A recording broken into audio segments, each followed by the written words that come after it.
Hello guys, আজকের যে জার্নিটা তোমরা দেখছো এটা কিন্তু অন্যান্য দিনের মতো নয়, কারণ আজকে আমি প্রায় 1.5 বছর পরে যাচ্ছি বোলপুর শান্তিনিকেতন।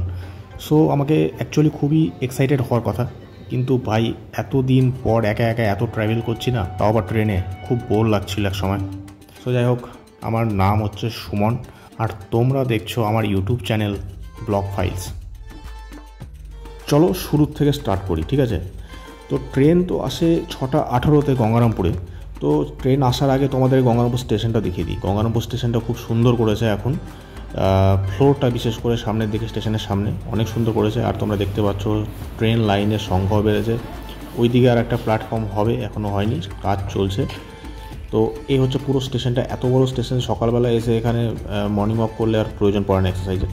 তো যাই হোক, আমি ওয়েট করতে করতে ট্রেন পৌঁছে গেল। এইটা হচ্ছে তেভাগা এক্সপ্রেস বা বালুরঘাট থেকে, যেটা একদম কলকাতাতে যায়। এই হচ্ছে কিছুটা আমার জার্নির শুরু। আর তোমরা দেখতেই পাচ্ছ কীরকম হারে বন্যা হয়েছে, এত বৃষ্টি হয়েছে কয়েকদিন। নদীর যে সংলগ্ন এলাকাগুলো কিন্তু জলে ভেসে গিয়েছে।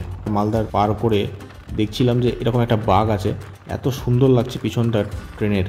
তারপরে আবার দেখলাম সামনের দিকে, আর এইটা দেখতে গিয়েই আমার চোখে পড়লো কাশ ফুলের যে ঘাসগুলো, তার মধ্যে দিয়ে যখন ট্রেনটা যাচ্ছে এতটাই অমায়িক লাগছে যে মানে পুজোর আগে আগে ট্রেনে জার্নি করা আমার সার্থক, আর শান্তিনিকেতনে যাওয়ার উদ্দেশ্যটাও কিন্তু একদম আমার সার্থক হয়েছে। আমি পৌঁছে গেলাম বোলপুর স্টেশনে, আর অনেক দিন পর স্টেশন দেখছি, মানে আলাদাই ফিল লাগছে। এই স্টেশন থেকে যে কতবার উঠেছি ট্রেনে আর কতবার নেমেছি। আর এই সামনের দিকে অনেক টোটো দাঁড়িয়ে থাকে, আমি স্টেশনে নেমেই টোটো ধরি না, কারণ ওখানে অনেক দরদাম হয়। বাইরে এসে একটু টোটোটা ধরলাম, আর এইখানে কম ভাড়াতেই কিন্তু পাওয়া যায়। আর আমি যাব হচ্ছে শিক্ষা ভবন অফিসে, যেটা কিনা ইন্টিগ্রেটেড সায়েন্স ডিপার্টমেন্টের বিল্ডিংও বলা হয়। দেখতে পাচ্ছ আমার ডান দিকে যে হোস্টেলটা রয়েছে সেটা হচ্ছে শ্রীপল্লী বয়েজ হোস্টেল, যেটা হচ্ছে আমার লাইফের ফার্স্ট হোস্টেল। আমার জীবনের প্রথম 6 মাসটা আমি এখানে থেকে, যেটা শুধুমাত্র এমএসসিদের হোস্টেল ছিল, বাট আমি বিএসসিতে এসেও কিন্তু ছিলাম। ওকে, তো আমরা চলে এসেছি শিক্ষা ভবন অফিসে, আর আমার সঙ্গে সুরজ, প্রথমের সঙ্গে দেখা। কতদিন পরে ভাই? 1.5 বছর হয়ে গেছে। হ্যাঁ, 1.5 বছর। 1.5 বছর। তো এবার অফিসে যাই, আমার প্রথম যে কাজটা সেটা হচ্ছে সার্টিফিকেট তোলা। সার্টিফিকেটটা তুলি, দেবে কিনা কে জানে ভাই, 1.5 বছর পর। তো যাই, তারপরে দেখা হচ্ছে। এই যে আমাদের হচ্ছে সার্টিফিকেট, শুরু হচ্ছে 2023, তখন উপাচার্য হচ্ছে অরবিন্দ মণ্ডল ওটা।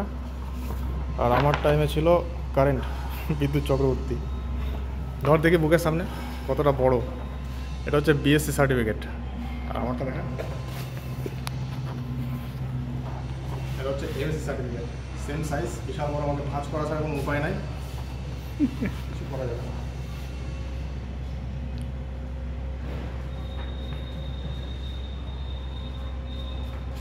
কষ্ট লাগছে রে ভাঁজ করতে, আসলে আমি নিতেও পারবো না। এরপরে সার্টিফিকেট নিয়ে আমরা সোজা চলে গেলাম অশ্রী মার্কেট। এইটা হচ্ছে এতটাই গুরুত্বপূর্ণ একটা স্টুডেন্টের জন্য। এখানে রেস্টুরেন্ট, খাবার হোটেলস, পেপার হাউস, সবজির দোকান, এমনি দোকান, সেলুন, পার্লার, সাইকেল সারাই, টেলার, সব কিছু এখানে A to Z পেয়ে যাবে। আর এইখানে কিন্তু আজকে আমরা লাঞ্চটা সেরে নিলাম।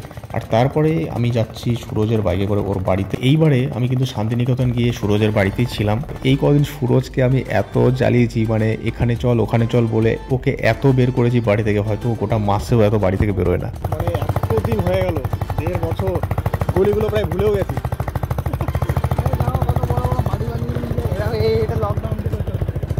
কনস্ট্রাকশন বিশাল বড় বাংলো হচ্ছে তো। হ্যাঁ দেখলাম, আরও 1-2 বছর পরে আসলে মনে হয় রাস্তায় জেনে যাবে না রে। সব তো মেন ক্যাম্পাসে এখনো ঢুকিনি। একদম ঠিক শুনেছো, আমরা কিন্তু এখনো অবধি মেন ক্যাম্পাসে ঢুকিনি, জাস্ট আশেপাশে একটা চক্কর মারা হয়েছে গলি দিয়ে।